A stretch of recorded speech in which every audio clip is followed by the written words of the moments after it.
আলহামদুলিল্লাহ, আল্লাহর দরবারে লাখো কোটি শুকরিয়া। আলহামদুলিল্লাহ, মহান আল্লাহ রাব্বুল আলামিন পবিত্র হজ পালন করার উদ্দেশ্যে মক্কা ও মদিনা সফর করার সুযোগ করে দিয়েছেন।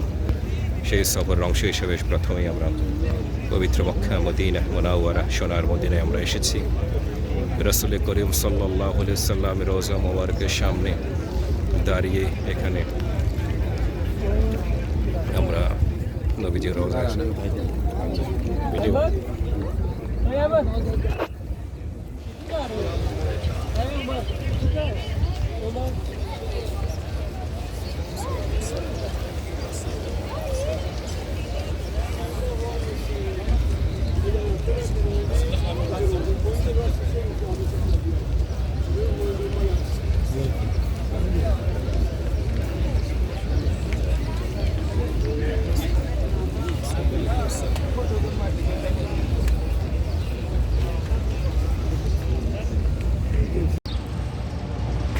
এখানে অল্প কয়েকটি খেজুরের গাছ আমরা দেখতে পাচ্ছি।